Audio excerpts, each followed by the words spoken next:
Good evening. Akbar की पश्चिमोत्तर विजय एवं अकबर की दक्षिण भारत की विजय। और पश्चिमोत्तर विजय में कल मैंने आप लोगों को काबुल विजय के बारे में बताया था। आज की क्लास में जो है कश्मीर विजय। पश्चिमोत्तर में कश्मीर सीमा सुरक्षा की दृष्टि से अत्यंत महत्वपूर्ण स्टेट था और कश्मीर का जो शासक था उसका नाम था यूसुफ। और 1586 में जो है कश्मीर को अकबर जीतता है और यूसुफ शासक था।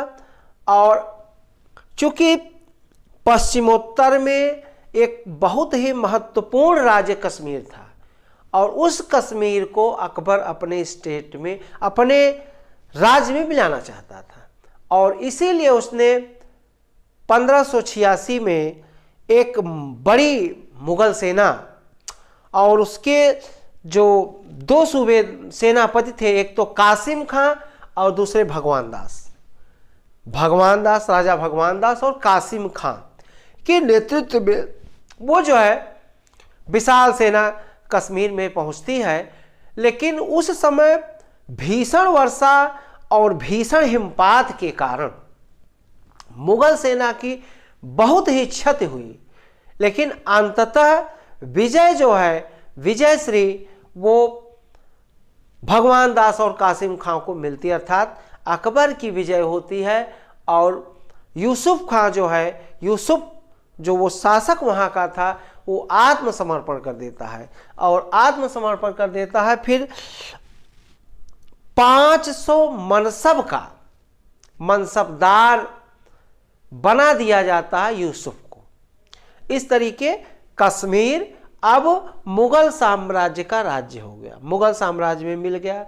उसके पहले काबुल मिल चुका था और अब जो है सिंध विजय। इसका टाइम है 1590। इसका टाइम है 1590। सिंध भी वेरी इंपॉर्टेंट स्टेट और वो किसका? पश्चिमोत्तर का।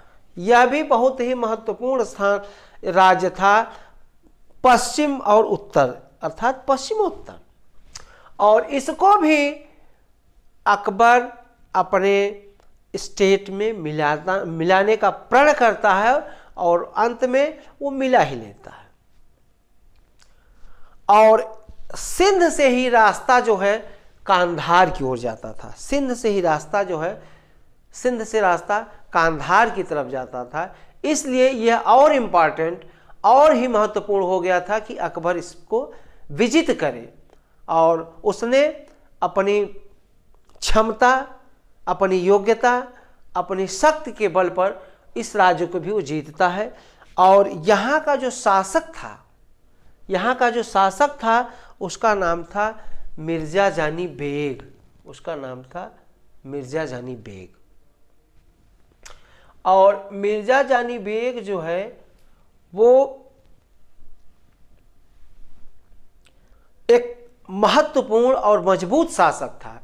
लेकिन इस स्टेट को विजय करने के लिए अकबर ने अब्दुल रहीम खान खाना, अब बैरम खां जो अकबर का संरक्षक था, उसी बैरम खां का पुत्र था अब्दुल रहीम खान खाना, जो बाद में रहीम के नाम से प्रसिद्ध होते हैं और तमाम रहीम के दोहे आप लोग पढ़ते हैं। तो रहीम के नेतृत्व में मुगल सेना जो है वो सिंध पर जो है अटैक करती है और सिंध पर जब अटैक करती है तो जो है सिंध विजित हो जाता है और अकबर के हाथ में आ जाता है। और ये जो है मिर्जा जानी बेग जो है वो आत्मसमर्पण कर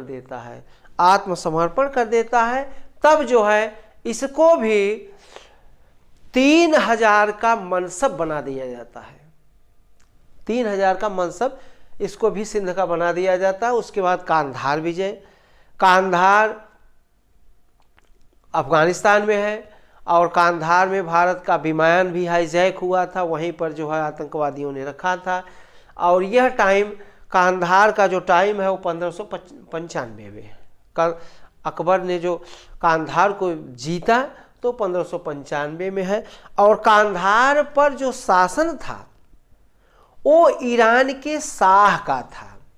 कांधार उस समय अकबर के समय ईरान के शाह के हाथ में था। और कांधार को जीतना इसलिए महत्वपूर्ण था क्योंकि अकबर के बाप और दादा अर्थात बाबर और हुमायूं, इन दोनों ने कांधार को अपने कब्जे में किया था। इसलिए अकबर का यह दायित्व बनता है कि वह भी कांधार को अपने राज्य में मिलाए। और जब ईरान के शाह का जो सुल्तान था, वो एक तरीके से आप उसको सूबेदार भी कह सकते हैं, और उसका नाम था हुसैन मिर्जा। हुसैन मिर्जा जो है वहाँ पर शासन कर रहा था। और अकबर ने इसको जीतने के लिए कांधार को वो भेजता है शाहबेग को। शाहबेग जो है सेनापति बन करके और एक बड़ी मुगल सेना लेकर के वहाँ पहुँचता है।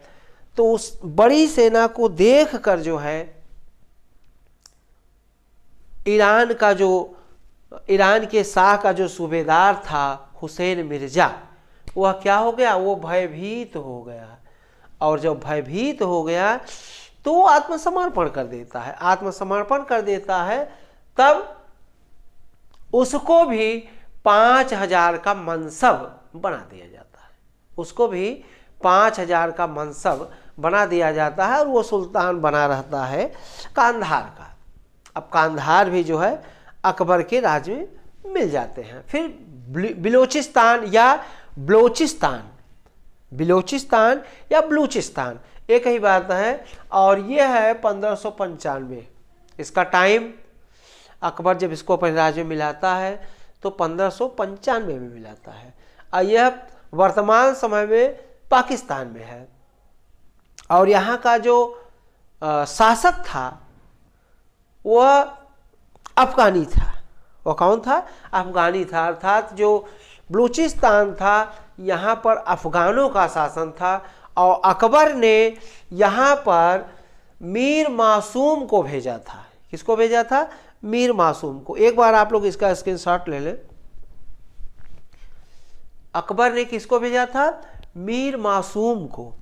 और मीर मासूम ने इस बलूचिस्तान को अकबर के राज्य में मिला देता है। बड़ी बहादुरी से अफगानों को पराजित करता है और अंततः जो है बलूचिस्तान भी अकबर के साम्राज्य में मिल जाता है। और यहीं से जो है अब अकबर की पश्चिमोत्तर विजय समाप्त होती है। अब हम आते हैं अकबर की दक्षिण भारत की विजय।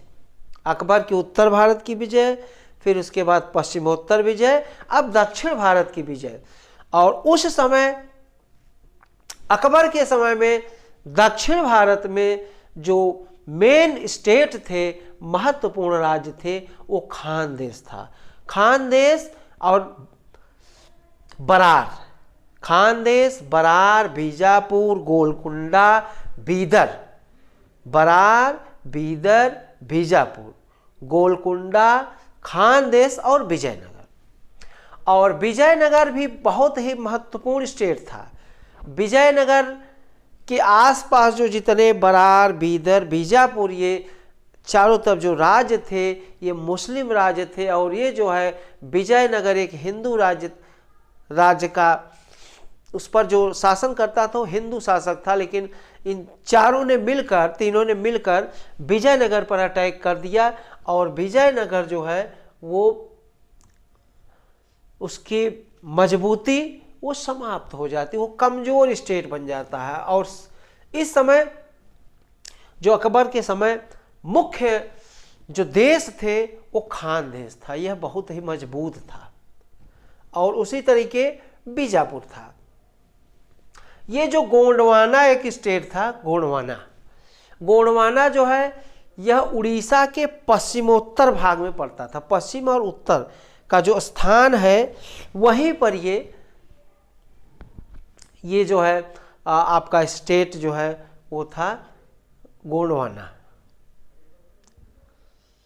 अब हम देखते हैं खानदेश, और खानदेश को अकबर 1598 में, कब जो है 1598 में अपने स्टेट में मिलाता है।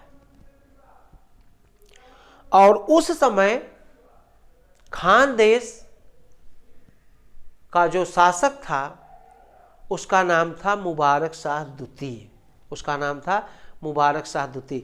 आप यहाँ आप लोग देखिए, जो मालवा का शासक जो बाज बहादुर था वो शरण कहाँ लिया था, वो यहीं पर शरण लिया था खानदेश में। कहाँ पे शरण लिया था, वो खानदेश में आकर के शरण लेता है। और 1565 में जो है वो विजयनगर, एक राक्षसी तगड़ी का युद्ध हुआ था, राक्षसी तगड़ी का युद्ध या तालीकोटा का युद्ध 1565 में, जिसमें जो है विजयनगर साम्राज्य छिन्न भिन्न होता है।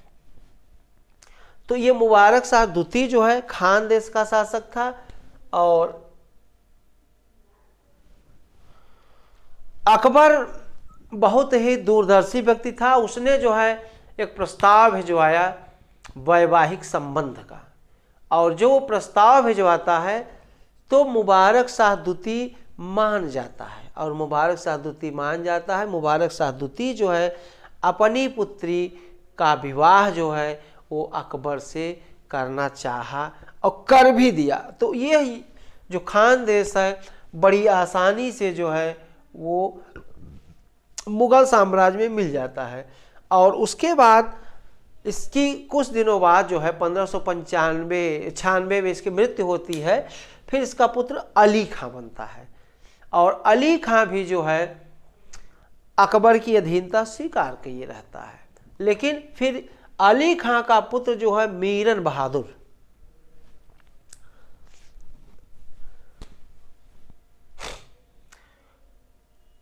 ये जो है नहीं थोड़ा सा ये जो है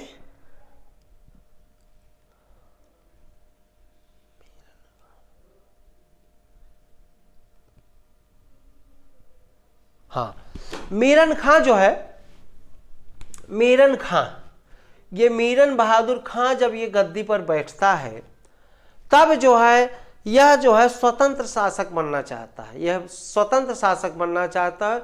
यहाँ तक कि ये जो है अकबर की अधीनता अस्वीकार कर देता है। तब जो है अकबर क्रुद्ध होता है और इस राज्य पर चढ़ाई कर देता है, और खानदेश पर वो चढ़ाई करता है, और फिर जो है खानदेश को नष्ट नाबूद करके अपने राज्य में मिला लेता है। और अब खानदेश के बाद अहमदनगर, खानदेश और उसके बाद अहमदनगर। अहमदनगर भी बहुत दक्षिण भारत का समृद्धशाली स्टेट था, पैसे की दृष्टि से, स्वर्ण की दृष्टि से, आर्थिक दृष्टि से बहुत मजबूत था। और अहमदनगर को 1600 ईस्वी में अकबर अपने राज्य में मिलाता है। और यहाँ की जो शासिका थी उसका नाम था चांद बीबी, उसका नाम था चांद बीबी। और चांद बीबी जो है अली आदिल शाह, अली आदिल शाह जो बीजापुर जो था, अली आदिल शाह बीजापुर का शासक था, और उसी की विधवा थी चांद बीबी, उसकी विधवा थी चांद बीबी। और चांद बीबी अहमदनगर का जो शासक था उसका नाम था बुरहान, और उसी की ये क्या थी, बहन थी, उसकी क्या थी, बहन थी, और अली आदिल शाह की विधवा थी। और यह जो है वहाँ पर शासन करती है। और अहमदनगर को भी अकबर अपने साम्राज्य में लेना चाहता था, उसकी दृष्टि थी। और वहाँ पर जो है अकबर इस राज्य को मिलाने के लिए शाहजादा मुराद और अब्दुल रहीम खान खाना दोनों को भेजता है। और ये दोनों जो है एक विशाल सेना लेकर वो अटैक करते हैं। चूँकि मुराद जो था अहमदनगर से इसकी पहले से ही दुश्मनी थी, इसलिए इस पर जो है इन दोनों शासकों के बीच एक संधि होती है। संधि के अनुसार जो है शासन चलता रहता है। लेकिन अंततः जो है ये संधि कब हुई थी? ये संधि हुई थी 1596 में। ये संधि कब हुई थी? 1596 में।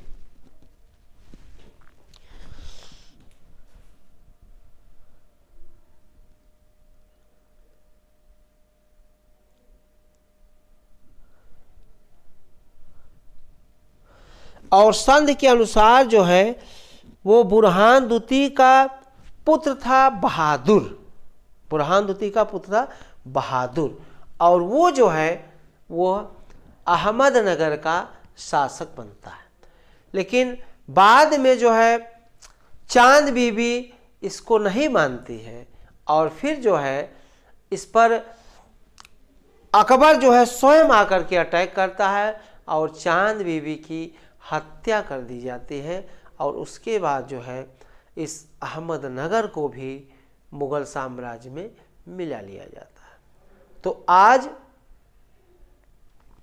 अकबर की जो विजय, उसमें उत्तर भारत की विजय, पश्चिमोत्तर विजय, दक्षिण भारत की विजय, ये यहीं पर टॉपिक समाप्त होता है।